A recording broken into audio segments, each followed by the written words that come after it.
जय जय श्री हरिवंश।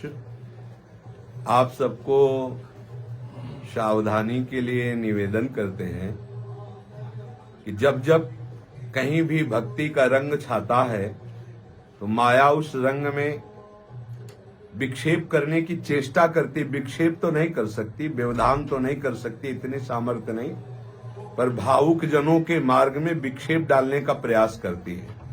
जब भक्तों का भक्ति वैभव प्रकाशित होता है, नाम कीर्तन गुण लीला गायन, और बहुत से पिपासुजन वहां शरणागत होकर भक्ति रस का आनंद लेते हैं, तो ये बलवती माया उनकी श्रद्धा पर विघ्न डालने के लिए नाना रूप धारण करती है। जो व्यक्तियों के हृदय में ईर्ष्या रूप बन करके कि कैसे इन भक्तों को परास्त किया जाए, कैसे इन भक्तों का यश नष्ट किया जाए, कैसे इन भक्तों के पास लोगों का आना बंद हो, कैसे लोगों के हृदय में इनकी प्रति अश्रद्धा हो, ऐसी चेष्टाएं माया लोगों के हृदय में बैठकर द्वेष भाव करके करवाने लगती है। चाहे आप कबीरदास जी का प्रसंग देखिए, चाहे आप मीरा जी का प्रसंग देखिए, चाहे आप नरसिंह मेहता का प्रसंग देखिए, तो ये जो माया है ये सबसे पहले बुद्धि में आकर के मत्सरता और ईर्ष्या रूप धारण करके भक्त द्रोह रूपी महापराध प्रकट करती है।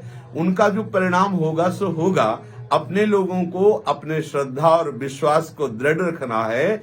ऐसे लोगों के द्वारा किए हुए प्रचार प्रसार या गंदी भावनाएं या ऐसे लोगों के द्वारा जो दोष दृष्टि करके वर्णन की गई बातें हैं, उन पर ध्यान नहीं देना है, क्योंकि उनका ध्यान हमें अपने भक्ति में आकर्षित करना है, ना कि उनके द्वारा दिए गए मायाकृत दोषों को अपने ध्यान में रखकर भक्ति का मार्ग बाधित करना है। ये कलिकाल है, ये ऐसा रचना रचेगा, ये ऐसा प्रचार प्रसार करवाएगा कि भक्ति का ह्रास हो, भक्ति रहित हृदय हो और व्यभिचार, पाखंड, नाटक इसकी बढ़ोतरी हो। इसलिए सबसे प्रार्थना है कि ऐसे लोगों की भावनाओं का किंचन मात्र ना श्रवण करें, ना मन में विचार करें, ना आदर करें, क्योंकि ऐसी भावनाओं से सतमार्ग नष्ट होता है। स्वयं तो सतमार्ग में चल नहीं सकते, पर सतमार्ग में चलने वालों के प्रति ये नाना प्रकार की कटु व्यवहार, प्रतिकूलता का व्यवहार, दोष दृष्टि का व्यवहार करते हैं और ऐसी बातें और ऐसी रचना करते हैं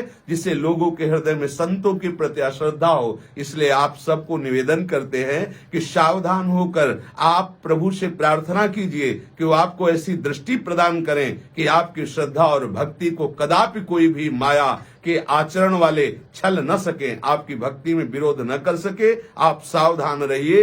ये तो एक साधारण सी बात है, ऐसी न जाने कितनी बातें प्रकट होती संतों के जीवन में उनको नीचा दिखाने के लिए, जिससे उनके शरणागत जनों के हृदय में अश्रद्धा हो जाए। आप अपने श्रद्धा और विश्वास को पुष्ट रखिए। श्री जी सदैव आपकी सहायता करेंगे। श्री हरिवंश।